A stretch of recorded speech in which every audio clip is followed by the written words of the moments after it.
ആയുധങ്ങളുമായി boat എത്തുന്നെന്ന് വ്യാജ പ്രചരണത്തെ തുടർന്ന് പിടികൂടിയ ബോട്ടുകൾ വിട്ടയച്ചു. ആയുധങ്ങൾ കടത്തുന്നു, ശ്രീലങ്കക്കാരെ കേരള തീരം വഴി കടത്തുന്നു എന്നിങ്ങനെയുള്ള പ്രചരണത്തെ തുടർന്നാണ് ബോട്ടുകൾ പിടികൂടിയത്.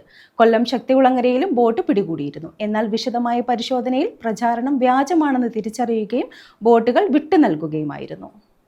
കാർത്തിക എന്ന ബോട്ടിൽ ആയുധങ്ങളുമായി ഒരു സംഘം എത്തുന്നു, ശ്രീലങ്കക്കാരെ കേരള തീരം വഴി കടത്തുന്നു തുടങ്ങിയ വ്യാജ പ്രചാരണങ്ങളെ തുടർന്നാണ് കഴിഞ്ഞ ദിവസം ശക്തികുളങ്ങരയിൽ നിന്നുൾപ്പെടെ ബോട്ടുകൾ പോലീസ് പിടിച്ചെടുത്തത്.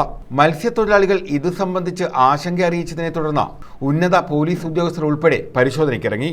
കൊല്ലം ശക്തികുളങ്ങരയിൽ കാർത്തിക എന്ന് പറയുന്ന ബോട്ട് പിടികൂടി. 8 തമിഴ്നാട് സ്വദേശികളും 8 ഒഡീഷക്കാരും ആയിരുന്നു ബോട്ടിലുണ്ടായിരുന്നത്.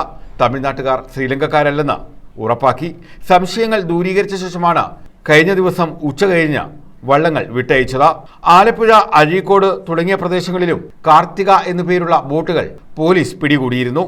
തമിഴ്നാട് തേങ്ങാപട്ടണത്തു നിന്ന് വാങ്ങിയ മറ്റൊരു ബോട്ടിലുണ്ടായിരുന്നയാൾ എറണാകുളം ഭാഗത്ത് ബോട്ടിന്റെ തകരാർ പരിഹരിക്കാൻ സഹായം തേടിയത് വ്യാജ പ്രചാരണങ്ങൾക്ക് മൂർച്ചയേറ്റി.